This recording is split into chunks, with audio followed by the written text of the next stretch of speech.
If someone is really passionate about like food and beverage, and it's really your dream, you know, to be running restaurants or anything related to food and beverage, is to really put your heart into it, to try new things and to be always constantly listening to the customers and to the market, to the trends of the market, and to adjust.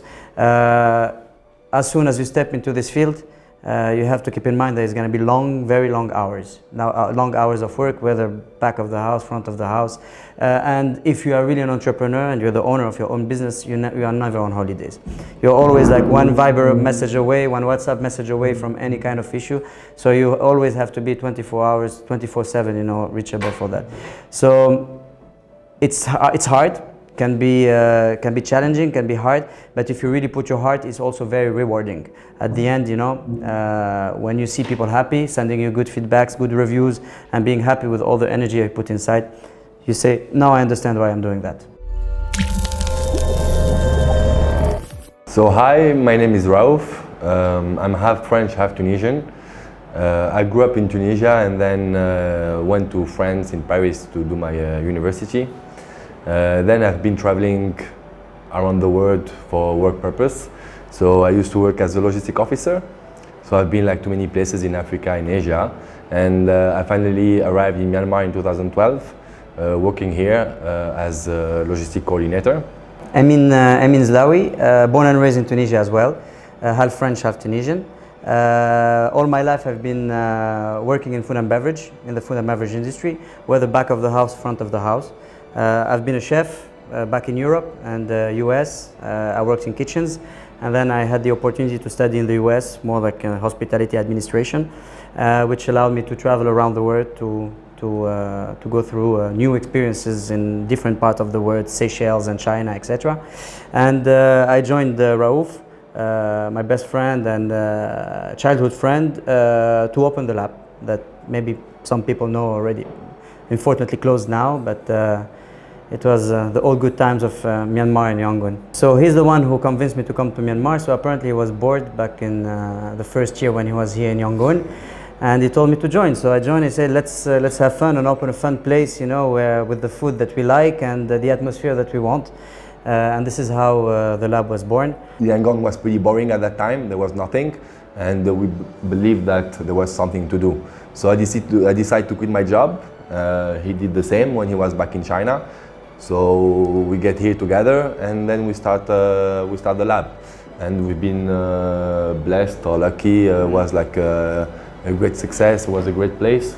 And 4 years, and then it allowed us to move to different steps that we might talk about later. It actually took maybe, I would say, a year between the time we decide to do it and the actual opening date. It took almost a year.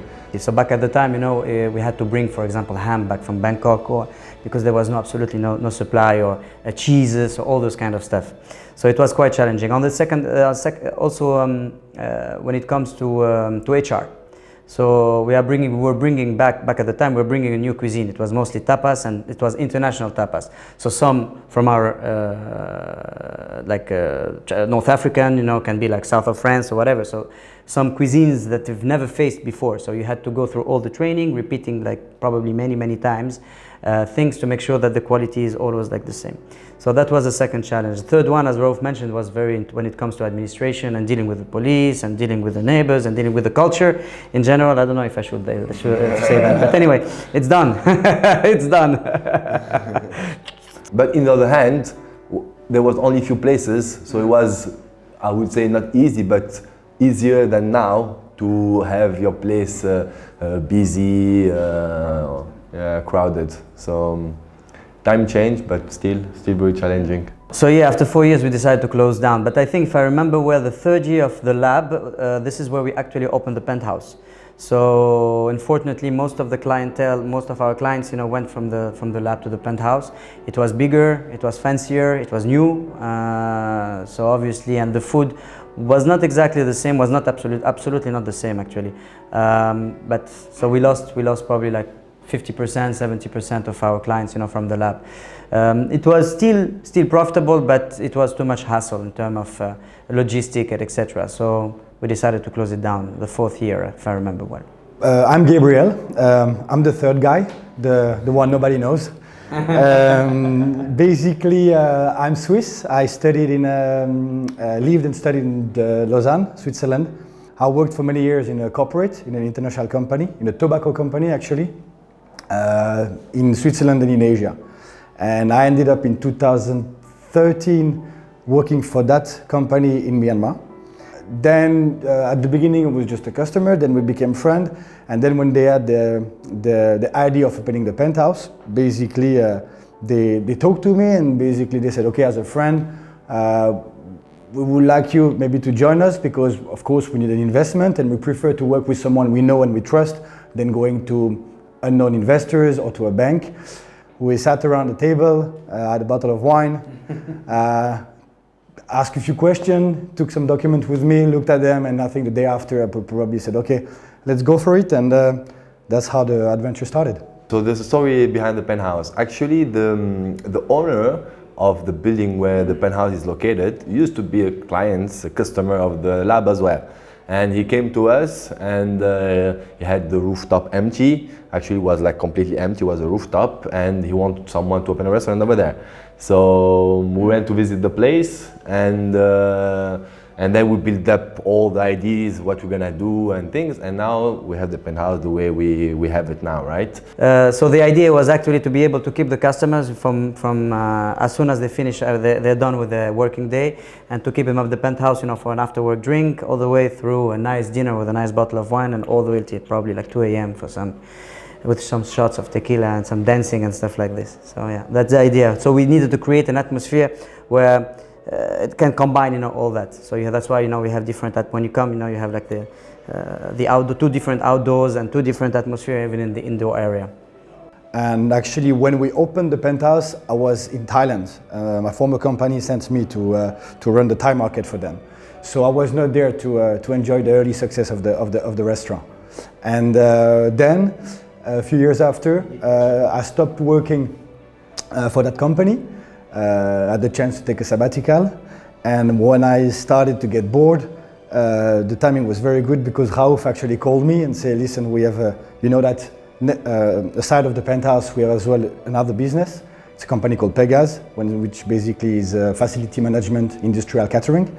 And basically he called me to talk to me about this business, asking me if I wanted to join them in that venture. So I joined them in Myanmar, packed my bags and moved back from Bangkok to Yangon. So between the Penthouse, Penthouse with integrated facility management, the year was pretty promising. Unfortunately, as everybody knows, we have this COVID-19 that appeared in this beautiful world and basically stopped everything. So now it's been, I would say, since end of March, we closed down the restaurants.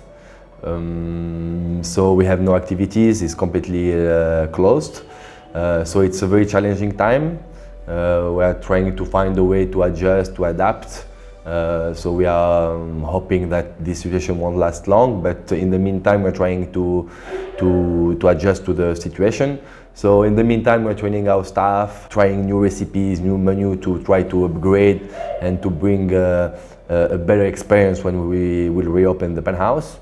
We are quite active, and we didn't like the idea of standing still and doing nothing, so we decided actually to come up with a few concepts that will be available online and that will keep on being online even though we reopen our operation at the Penthouse and etc. So the first concept we came up with actually started even before closing the restaurant. It was more like catering for local market. It's called Swime, and it's actually very affordable lunches with meat, rice, and vegetables that we offer, for local market. So it's very affordable. It can be like 2,000, 1,500 chat, 2,000 chat, this kind of prices. Because we thought that there was a market for that because of our other operation with Penthouse. Penthouse is doing industrial catering for people, for mostly Myanmar people within camps and etc. And this is how the idea actually we came up with this idea. When the restaurant shut down, the first thing that came to our mind was obviously Middle Eastern food, with all the Lebanese and Syrian food, because people used to come at Penthouse and enjoy really our hummus and baba ghanoush and this kind of thing. So we decided to really go deep into this concept and to come up with like a more complex menu, completely brand menu, completely dedicated, you know, to this kind of cuisine. Recipes are a bit different. They are more specific to Lebanon and the Lebanese food. You have more items that you could not find at the Penthouse. So now, and we're trying to develop to develop this identity and this brand, and to develop more and more by coming up, you know, with new recipe, like probably once a week or something like this. We came up also a few days ago with the concept of pasta. So we used to have homemade pasta at the Penthouse as well. So we decided to break down a bit the menu and to create a different identity for each section of our menu. So basically now there is this concept of pasta. Most of it is like homemade, with like very tasty sauce. All the sauces are made like, of course, in our kitchen, etc. We have other ideas, we have other plans, of course, for other brands and other. And I think it was 2 days ago, it was our last brand. It is something that we really love and enjoy. It was a couscous concept, because couscous is a really North African thing. It's not Middle Eastern, it's North African. And the best, everybody knows that the best one is Tunisian, where we are from. So wink to Moroccan and Algerian, wink. So yeah, we decided to come up, and since day one it was a big success. We have like a lot of orders, you know, for couscous, and we're extremely happy. You know, we are using Tunisian spices, Tunisian harissa. It's really authentic. It's like if you go to Tunisia, it's exactly the kind of things you will get. Actually, we have no other choice than in this tough time, you know, to reinvent ourselves and to come up, you know, with new ideas. We will grow only stronger, you know, out of this situation. So let's hope for the best. Well, I was actually lucky enough to arrive in Myanmar just before the COVID, because actually I was not stuck somewhere else. I could be here, and actually I could work with Amine and Raouf on this concept and this project. So actually the timing was like, I mean, the timing is never good for these kind of things, but for me actually I was lucky enough to come here just before everything was blocked. As Amine said, I think in every bad situation, make the most of it. And I think it kind of gave us the push we needed to develop this cloud kitchen concept. So we had already it in mind. We said, okay, we have this central kitchen, so that we use to develop new recipes, to supply our camps for the industrial catering. So it was there, but it was not used to the full extent. So basically this situation gave us kind of the push and the opportunity, the time, to basically develop this cloud kitchen concept. We made the most of the situation. It's a bad situation, and we made the most of it. And like Amine said, I think it's great that we're looking forward to reopen the Penthouse and to operate all these great restaurants at the same time. I mean, let's be honest, of course it doesn't bring as much revenues as the Penthouse does, but it helped us to avoid like letting many people go. So people in the kitchen can still work. Some people for the service can still work because they take orders, they do deliveries. So let's say it doesn't offset everything, but it's damage control for the time being, because we still have fixed costs which are quite high. But in the long run, again, it's a bet for the long run. Today we don't have the Penthouse. The day the Penthouse we open, and this is still active, we will have basically, it will actually be an extra income for us, which we are happy to take. So I mean, the hardest decision was to close, because closing means no incomes, means keep on paying everything we need to pay without having incomes. But I think it was the only decision we had to take. I mean, it was like there was no other option, right? So we're happy that we are able to keep all our employees with us. We hope that the situation won't last too long. So if I have one advice for any entrepreneur in F&B, would be to be patient, to take their time. Things can take a lot of time here, everything goes slow. So don't give up, go step by step, slowly. Even though you end up opening a business here, things might be slow in the beginning, so don't give up. Keep on working hard, keep on hoping, and things should end up well. I'm serious. I mean, basically find the right people to work with. The job, yeah. I think find people who know what they are doing, who are committed, And I think most importantly, people you can trust, because I mean we've all seen stories ending bad just because there was someone stealing the other, or cheating, or just not being honest in any part of the business. If someone is really passionate about like food and beverage, and it's really your dream, you know, to be running restaurants or anything related to food and beverage, is to really put your heart into it, to try new things, and to be always constantly listening to the customers and to the market, to the trends of the market, and to adjust. As soon as you step into this field, you have to keep in mind that it's going to be long, very long hours. Now, long hours of work, whether back of the house, front of the house. And if you are really an entrepreneur and you're the owner of your own business, you are never on holidays. You're always like one Viber message away, one WhatsApp message away from any kind of issue. So you always have to be 24 hours, 24/7, you know, reachable for that. So it's hard. Can be challenging, can be hard, but if you really put your heart, it's also very rewarding.